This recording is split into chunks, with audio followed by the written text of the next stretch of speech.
Greetings, friends. My name is Jessa McLean, and I'm here to provide you with some blueprints of disruption. This weekly podcast is dedicated to amplifying the work of activists, examining power structures, and sharing the success stories from the grassroots. Through these discussions, we hope to provide folks with the tools and the inspiration they need to start to dismantle capitalism, decolonize our spaces, and bring about the political revolution that we know we need. Good morning, Kitchener-Waterloo. Can you introduce yourself, please? Sure, I'm Aaron. He and him are my pronouns. I live in Kitchener, Ontario, on Block 2 of the Haldeman Tract, land that was granted to the Six Nations and has been reduced to 5% of its original allowance. Really grateful to be here. It's snowing and just happy to be inside and warm today. We can't say that for all of our comrades, can we? That's a little bit of why you're here. You're part of a group, KW Fightback. You'll have to clarify that maybe isn't the Fightback that a lot of folks are familiar with. A few folks use that, actually. We have 230 Fightback is a great tenant union in Toronto. But what do you folks do? What does KW Fightback do in general? Yeah, so we're a grassroots community organization. We don't necessarily subscribe to any particular leftist tendency. We're just kind of a loose coalition of folks that are engaged in a lot of grassroots community-based projects. Mostly for the last couple of years, one of the biggest projects that we've been engaged with is supporting the tent city encampment at 100 Victoria in downtown Kitchener, which is the only legally sanctioned tent city in Ontario. So just supporting our neighbors who live on the street, helping them resist police violence and displacement, and providing mutual aid and just, building community. Excellent. It's legally sanctioned, but that doesn't mean it's not without legal battles still, yes? Yes, that's correct. So basically, to give sort of the longer background and for full clarification, I was not around for this entire history.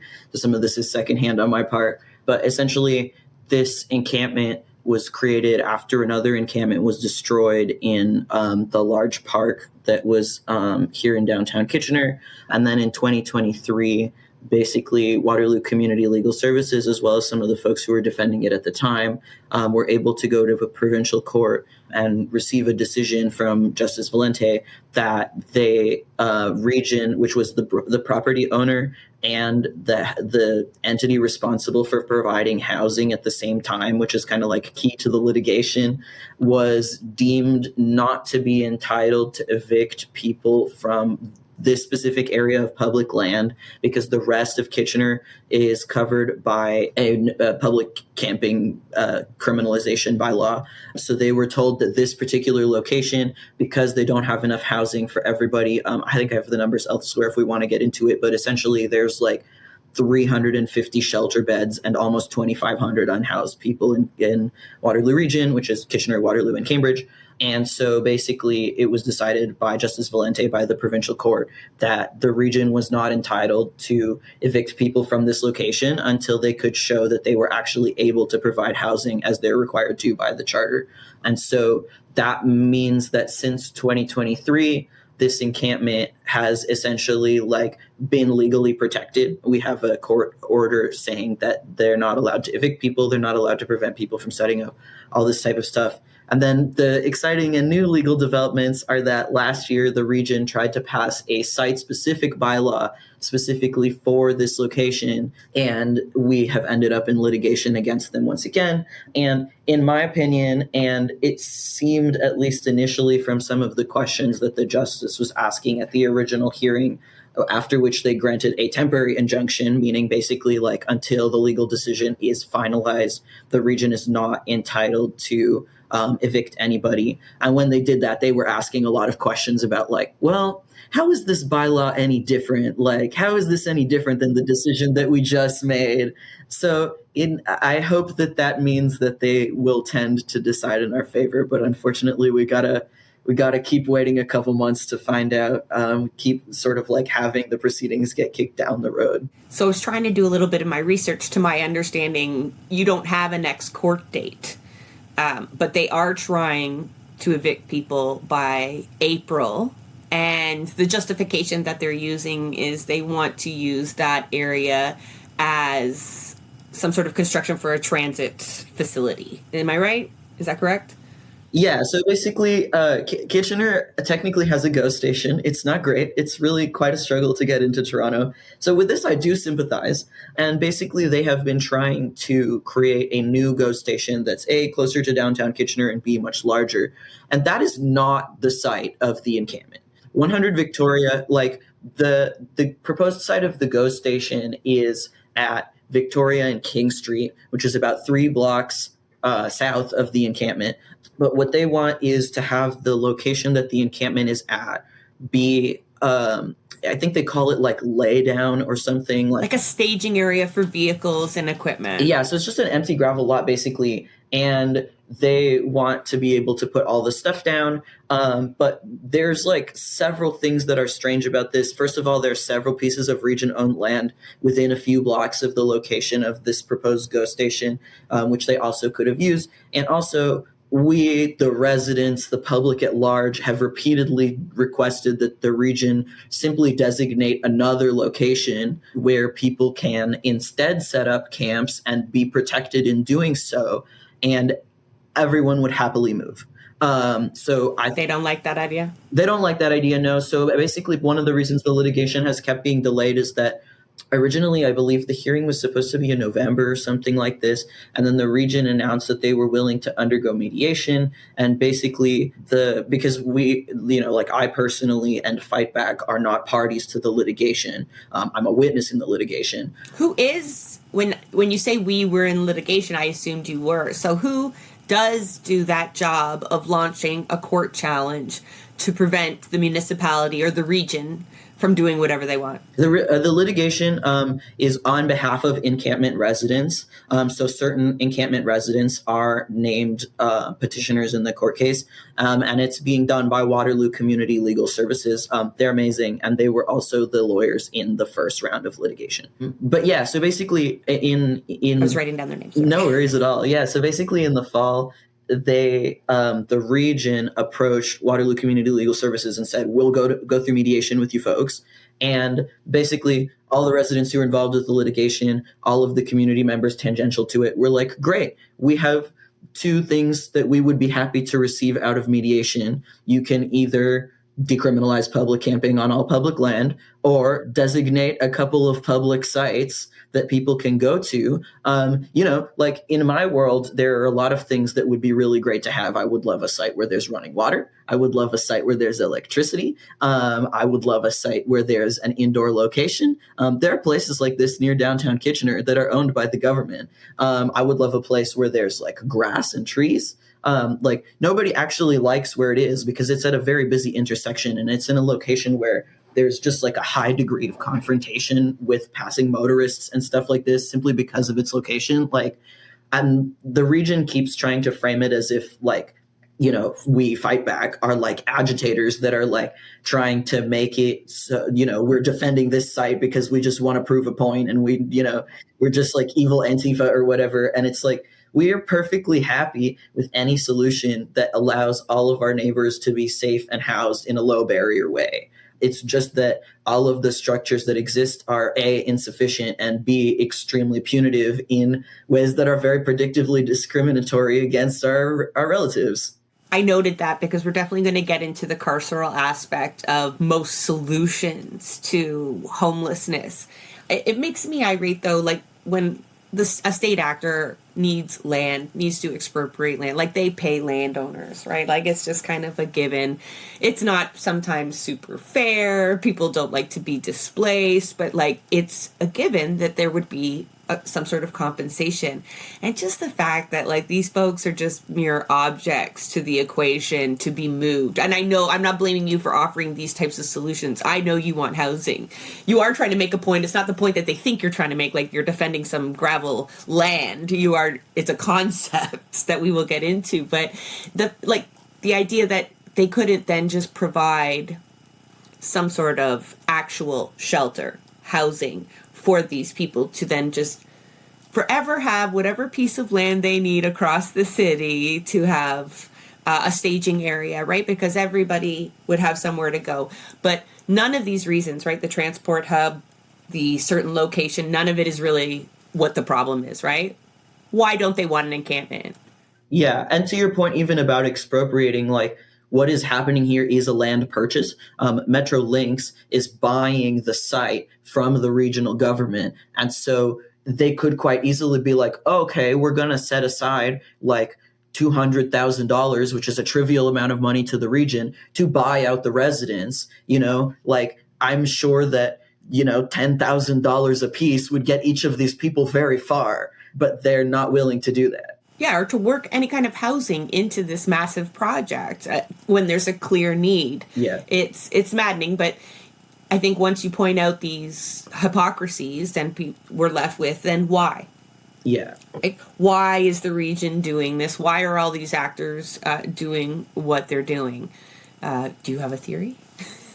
I'm sure you do. I have a lot of theories, because another thing too is like what money they do spend is spent in really futile ways. Like one of the results from the previous round of litigation in 2023 is they created an unsheltered worker outreach program, which is basically like social workers that the region employs. And these are like the primary outreach workers that come to the camp. Well, they used to come to the camp. And basically, like, I actually don't have beef with these individuals personally. I think that for the most part, they think that they're nice people and they think that they're trying to help people. And in some rare instances, they succeed.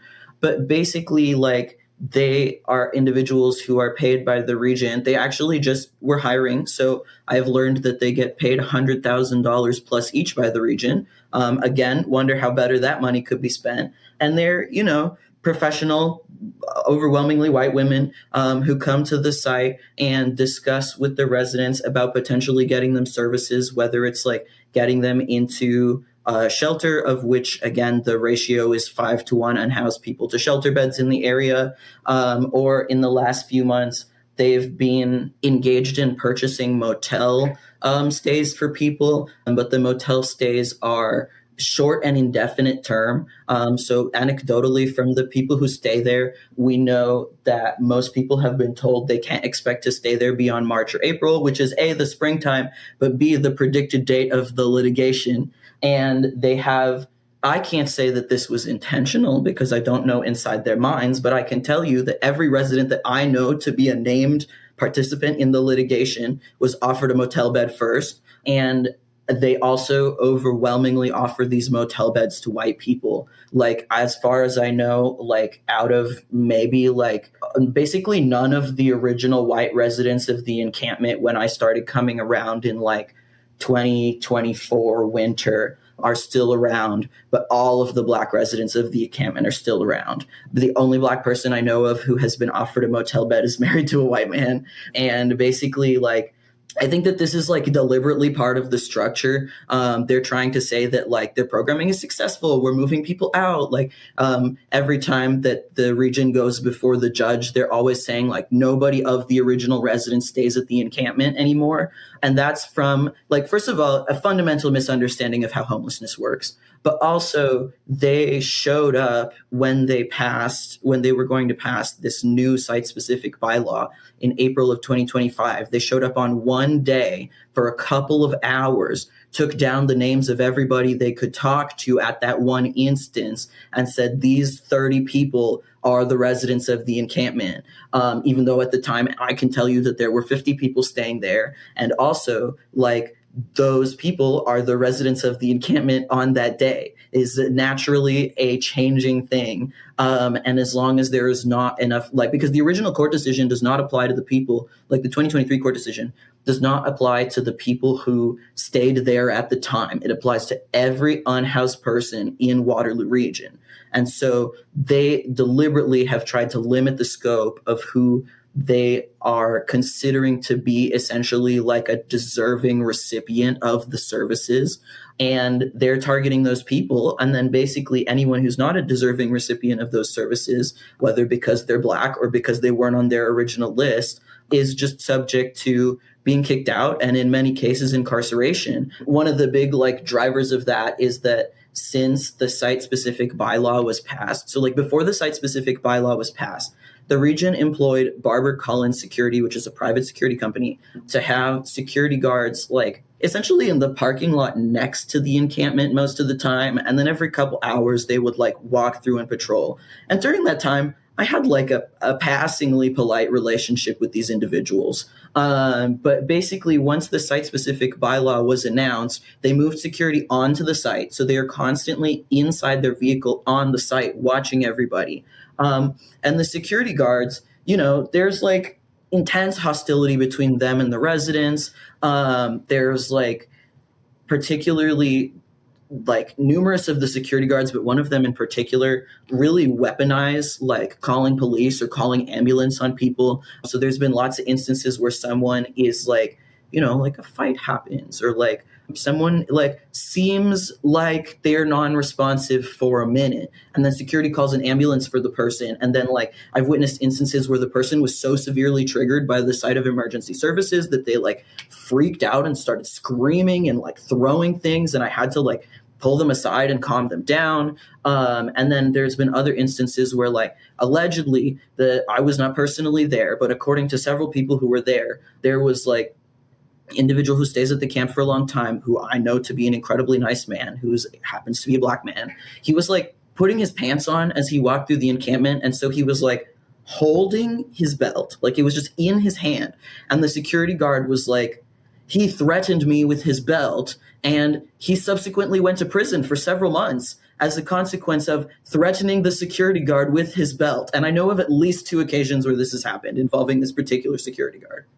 So we're starting to get an idea of the carceral aspect. Now, we have spoken to folks where motels are purchased like blocks, or shelters are operated like jails, right? With curfews, with no visitors, with this threat of eviction hovering over you, with non-compliance all the time. And like that is easy to describe as a jail. But we kind of get excited when we hear, not excited, but, a legally sanctioned encampment. It's like, that sounds like progress, but then it also does allow that extra level of enforcement, right? Where it's almost just another site for the state to control in that way. Yeah. I mean, we have a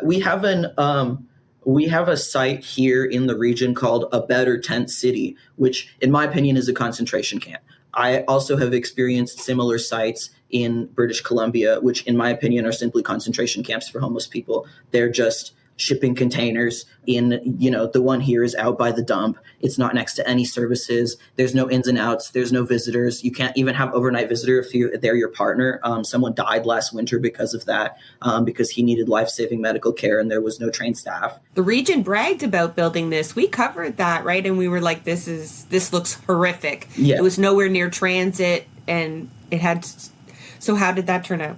Awful. I mean, numerous people have died there, not just this one instance, and numerous of the people who stay at 100 Vig say that they tried to stay there and they were trespassed, or they couldn't, have their pets or have their partners or use or have in and outs, or couldn't access services or whatever. For whatever reason, they were like, it's actually not tenable for me to live here.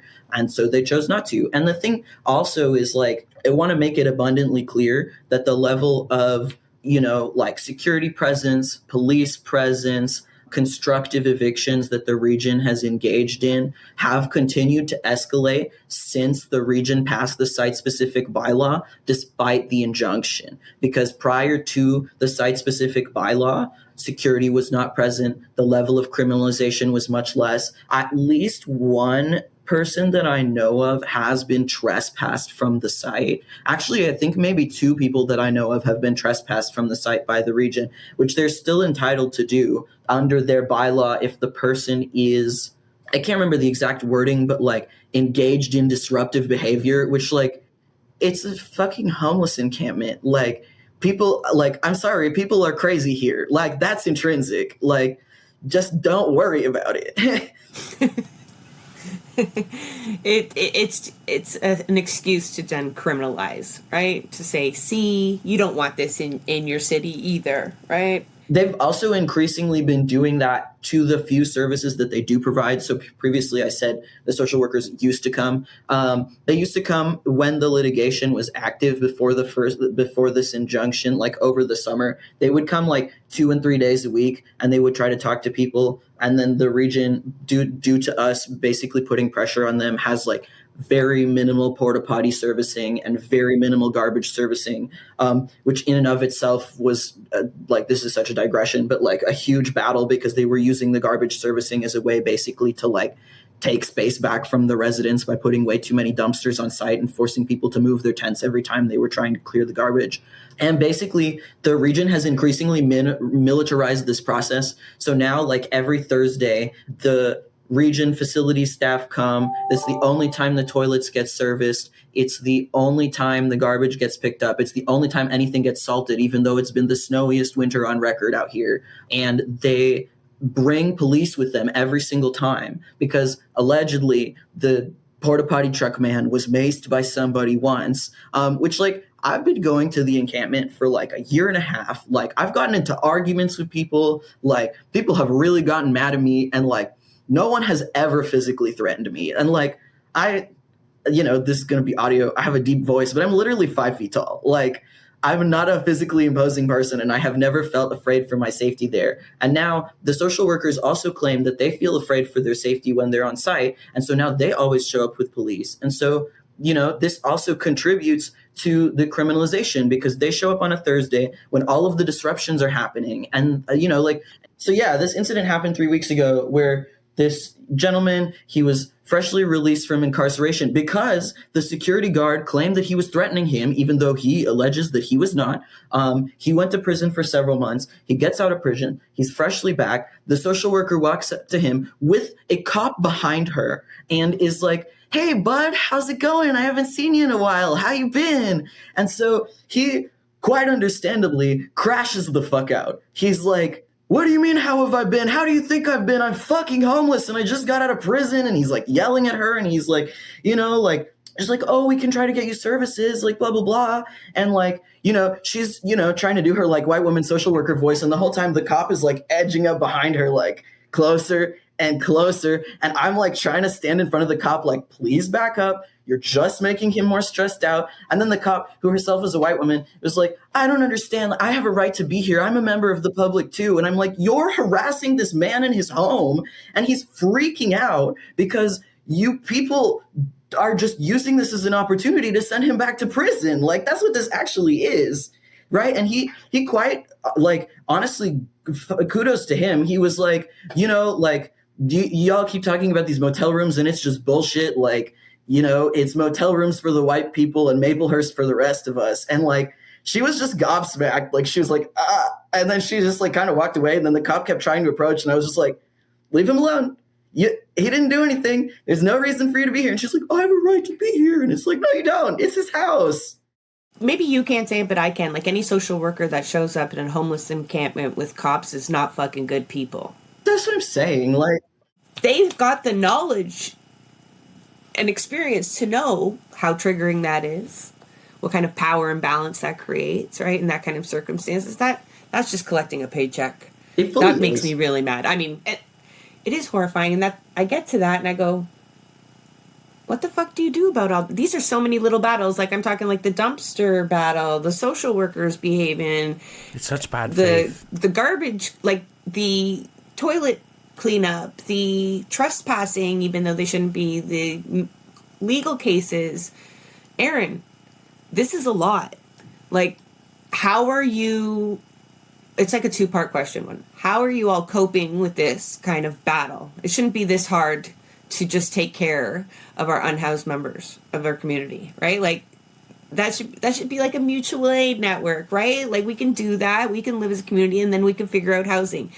This is an onslaught for advocates, right? And for the encampment residents.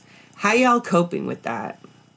Yeah, I mean, it's been a lot. I mean, first of all, like, it's not just me, obviously, and it's not just like the small, like, inner group of folks who like do direct support. Like we're kind of embedded within sort of like a growing and tentacular like mutual aid network of people who are a lot more like casually involved, who just like bring supplies. We've been, very heavily engaged all winter in making sure there's firewood, which has been really important because again, it's been, the snowiest winter on record out here.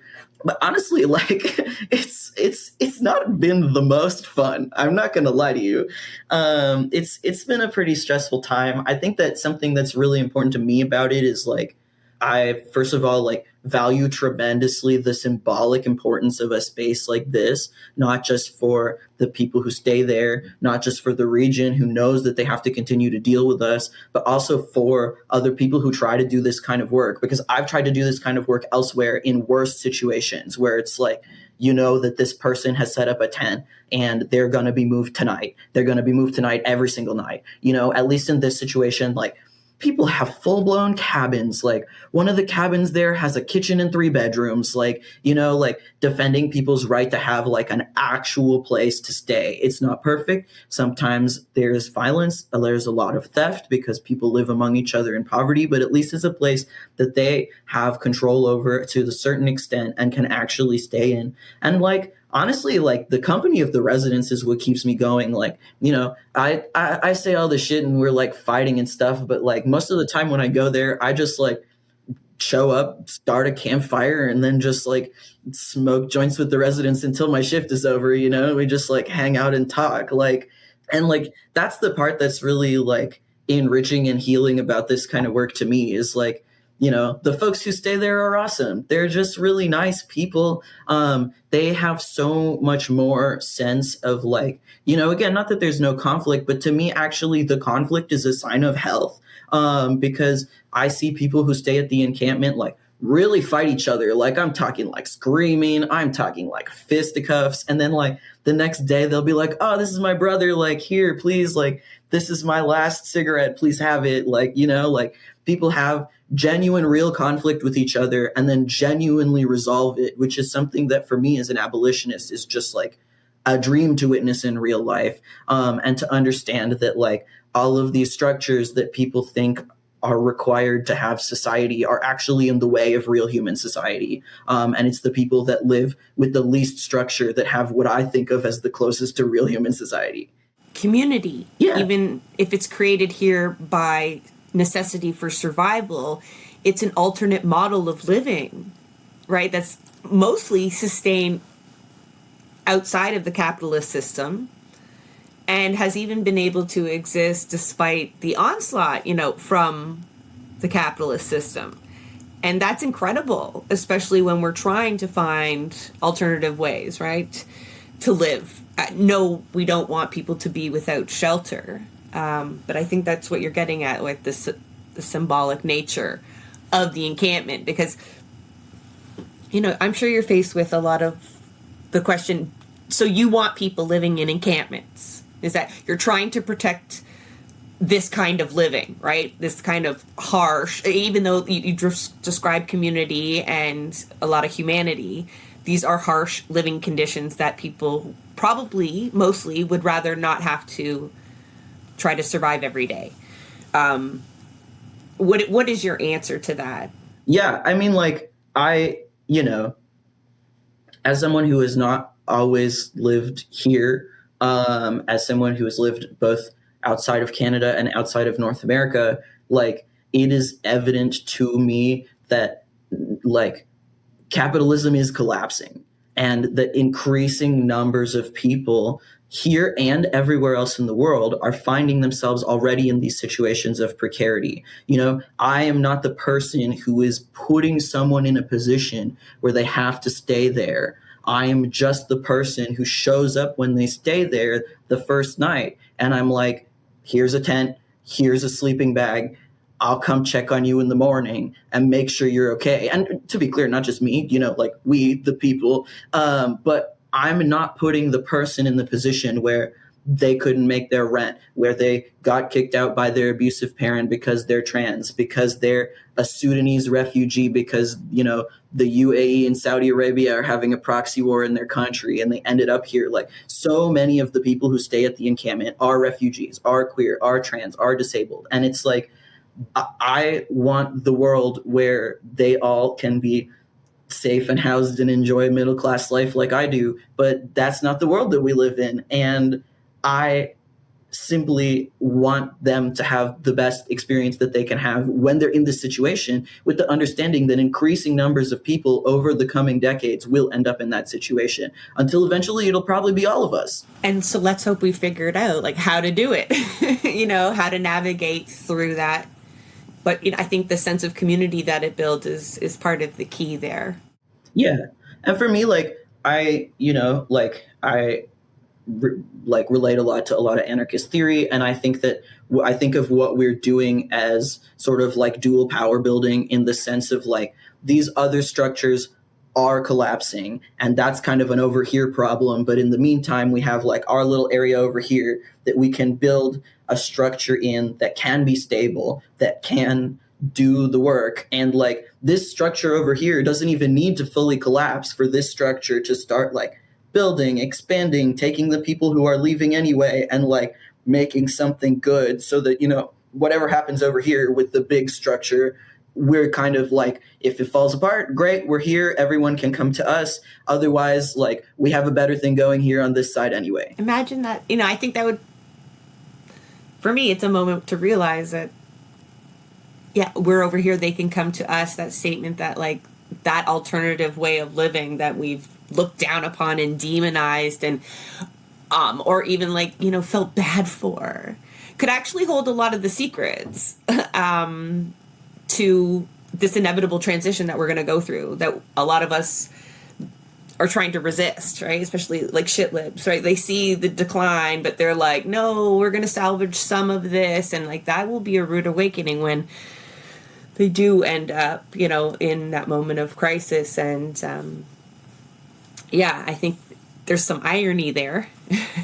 I don't know what to do with that irony, though. And to me, also something that's worth saying is like the structures that be have a vested interest in the situation of the people at the very bottom to be as bad as possible. Because, if somebody told me like, oh, you don't have to work a job, you can just set up a cabin in the woods and like trap and like have a camp and live there with your friends, like I wouldn't work a job anymore.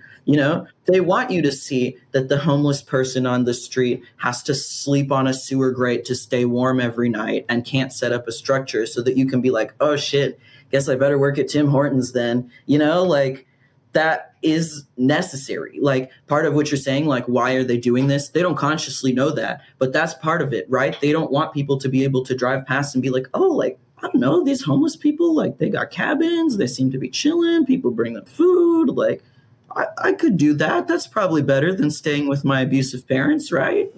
Yeah, I think some of them consciously do, right? The system does consciously punish folks working or being able to eke out a survival or an existence, rather, outside of the market, right? Sex workers face the same kind of drug dealers, stigma, for example. Right? It's like, must be punished, must be ostracized, so that you do not even consider non-compliance. It makes me think of, because you mentioned like outside of Canada, in my home country in Colombia, because we're an incredibly internally displaced people, right? A lot of refugees from various parts of the country, and one thing that people have always been able to do, because the government doesn't actively stop them from doing this, is there's a mountain, build a community. People bring bricks. People they have no homes. They build communities, and eventually those communities, eventually the government has to bring electricity and bring things, because, well, you have a town here. This is fully set up, and that's what happens when we don't actively stop it. Like what's happening here is the government is actively stopping us from being able to build anything, to do anything. Like we could go farther, but they stop us, Yeah. And very much to your point, there used to be an encampment here in the woods, outside of town, in an area that was deliberately out of the way, that people chose to be like, we can set up, we can, like trap and like do whatever and take care of ourselves. And the region went in and kicked them out. So like they, like they often say like, these people are in the way, these people are in the way. And it's like, it's not because they're in the way. You just don't want them to do that. Like you don't like, yeah, like there's something about like not wanting to have this sort of like landless peasant core that's not actively part of the capitalist structure, that they're like, no, we can't have that. We have to destroy those people. They have to go to prison so we can enslave them, or we just keep moving them along until they die of exposure. Yeah. Here in Toronto, like it's always like the encampments that are under bridges or hidden or stuff, those get torn apart and barely anyone even notices because it's hidden. So there's a safety in being in the public eye, you could say, because then it exposes their violence when it happens. Exactly. Yeah, and there's other aspects of safety too. Like that's always why I explain to people who donate to the encampment, and also to people who like stay there and then leave, and then why do you focus on this place particularly? There are other places, and it's like the fact that this place is public, is visible, is large, is so important. Like the oversight that we're able to provide to make sure that the government isn't harming people as much as they could, right? Like, for all the struggle that it is, there's so many victories. People have had cabins set up there for 2 and 3 years now, like, and like there's so many like women and queer folks who stay there, like Black folks who stay there, who are like, if I were to stay individually on the streets, I would be subject to so much more violence, as opposed to here. Like, no, I'm not saying that no violence happens, obviously, but like, you're not the only woman on the site. You're not the only queer person on the site. You're not the only Black person on the site. So if something happens, someone will stand up for you. We talked about the motivations, but kind of in a really vague way, right? The system and these players. But there's a real economy, even like a local economy, that relies on homelessness. Mm-hmm. Those folks are motivated in this cycle, right? In perpetuating this cycle. Can you teach us more about that? Yeah, I have a lot of like issues with a lot of the service providers in the area, like even individually. So actually right now, the encampment is across the street from one of the locations of a service provider, which is this nonprofit organization. Sorry, I'm American, so the like Canadian nonprofit industrial complex is a little opaque to me. But like my understanding is they're a nonprofit, but they're primarily funded by the regional and provincial government. I could be wrong about this. But they operate like a soup kitchen across the street. It's also where like a lot of people's like benefits are processed through and stuff like this. And like these locations, like again, like the people who are staffed there have a vested interest in their salary. And so they have a vested interest in not solving the problem. And like, they also participate very heavily in the criminalization of folks who stay at the encampment. I personally am banned from the site of the soup kitchen because I tried to prevent them from arresting a 20-year-old Black boy for jaywalking with 4 cops. So now I'm never allowed to go back. And I think again, like, I don't interpersonally know how to feel about these frankly overwhelmingly white women again, because they all like pose themselves as being concerned about wanting to help people, having this altruism, being a caring person, having this expertise. A little halo. Right? Yeah. And then like everything that they do is standing in the way of whether that person is actually able to get out of this situation, including, quite frankly, collecting 100 bands off these people's backs every year.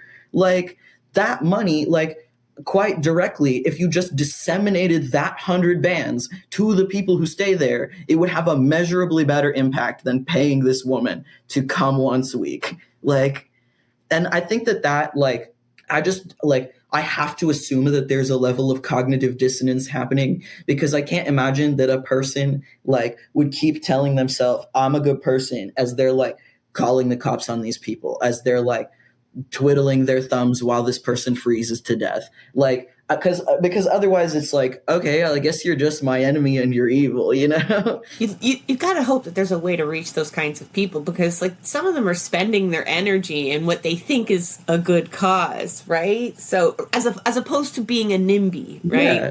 They are in a way when they call the cops, but like they're not the ones.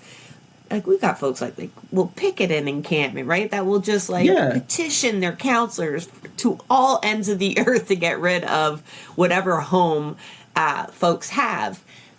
These folks seem reachable, but it's a little bit of that liberal ideology kind of masks some of those harms. Yeah. Well, I think a lot of it comes back to the idea of like deservingness, like whether they think it consciously or not. I think that they think that for a person to deserve the services that they have to like be of a certain presentation, have a certain level of like gratitude and subservience, that is really challenging. And like, I think that a lot of it also is like, you know, like I don't mind if a person screams at me. I don't mind if a person threatens me, especially because I have security in knowing that someone might verbally threaten me, but they're not going to do anything. And I also have a deep understanding of like, if you have been living on the street for more than, I imagine myself, like I get so dysregulated if I sleep less than 8 hours a night in my own home, in my own bed. Like if I slept on the street for a week and a half, I would be what I call the yelling person, the person who's screaming to themselves all day long. Like that, like, I think that they're not trained and not resourced. Like I want to give them that small credit because I see them genuinely, like I see a lot of workers in these situations, and I've been workers in this situation, to be clear, where they set out to do something good. They're very under-resourced. They're directed in such a way that what they're able to do is very limited. And then they continually are the person who has had their life fall apart screaming at them. And so they burn out and become exhausted, and then they just become hardened and bitter toward that. But my answer is get another job. It's quite simple. If you are hardened toward the work that you are doing, you should stop doing it. Because if you think as a service provider, like, at least I had good intentions when I came into this, therefore that will carry me through as a good person. No, the fuck it won't. Stop doing it. Yeah. I mean, we say this to cops, but I think a certain kind of person becomes a cop in the first place, right? But I do see people at the line kind of pleading with them, or even with ICE. You know, they were singing to the federal buildings the other day, you know, you can change your mind. And I was like, it's a little more than that, but like we could get there. So beyond the legal challenges, though, and the kind of direct support, how are you folks organizing to protect these community members and, you know, defend the right to even have an encampment? Yeah, I think that a lot of it has been keeping public awareness on the site. This is not really a part that I participate in, but like the comms team does a really amazing job of like outreaching to our local community, like explaining to them, like continually like putting out things that like address these types of questions, like why do we need this place? Like do the people there just want to be unhoused for the fun of it? Like, you know, kind of addressing these pieces. You know, I think that for me and for all of us, it really remains to be seen what's going to happen in the litigation. But in terms of like for myself, like I've just been making sure as much as I can, which has been again like just an ongoing and like constant battle, that like whatever, you know, like constructive eviction behaviors that the region tries to engage in, that we like observe them, prevent them as much as possible, document them, and then, you know, raise that to the larger community and to the legal team. Because, you know, they like, as I said, you know, ever since they passed the site-specific bylaw, even though they're currently enjoined from enforcing it, many things have changed since before they did that. And they'll say that that's not bylaw enforcement, but that's what they're doing. And so we just have to continually watch them. And I think for me also, like a big part of it has been like increasing the residents agency and participation in that. So we have a couple of like members of our organization who are current or former residents of the encampment. And then just like for me personally, like every time I find out someone has a cell phone that they're able to keep reasonably charged, I'm like, here's my number.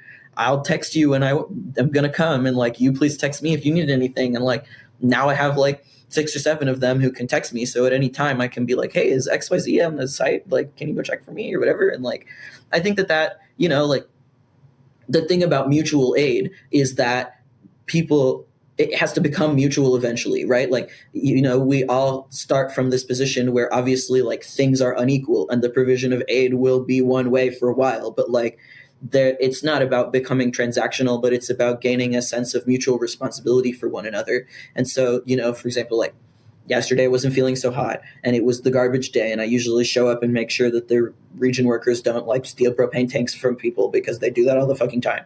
And I was able to just like text one of the residents and be like, hey, my other friend is going to come, like, just so you know, here are the things I'm worried about. Try to make sure they leave you some salt, blah, blah, blah. And he texts me back and he's like, okay, great. I hope you feel better, blah, blah, blah. Like, you know, like progressing to the point, like, I try to like express this a lot. And it's something that I like struggle to express to white organizers a lot, that like, it's not just about dissolving the like service provider, service recipient boundary, though that's also a huge part of it. But it's about like genuinely becoming neighbors and relatives and community members to each other in an honest way, where we honestly care for and look out for each other. And I think that is something that will only become more valuable as time goes on, regardless of what kind of conflicts we engage in. I think of all of the organizing that I do as like, especially like mutual aid, like ground building work, is like we are preparing to have a network for a crisis that we don't know about yet. And when that crisis happens, hopefully we'll already have this network, but it could be anything, right? Like, who knows? Maybe the US will invade. Maybe maybe we'll all get deported. Like, I don't know what's going to happen in 10 years, but I know that like, I know these people, they all live near me. We all have a sense of mutual responsibility for one another. And that is something that the encampment and this type of organizing is like worth creating for me regardless. That is a wrap on another episode of Blueprints of Disruption. Thank you for joining us. Also, a very big thank you to the producer of our show, Santiago Helou Quintero. Blueprints of Disruption is an independent production operated cooperatively. You can follow us on Twitter at BP of Disruption. If you'd like to help us continue disrupting the status quo, please share our content, and if you have the means, consider becoming a patron. Not only does our support come from the progressive community, so does our content. So reach out to us and let us know what or who we should be amplifying. So until next time, keep disrupting.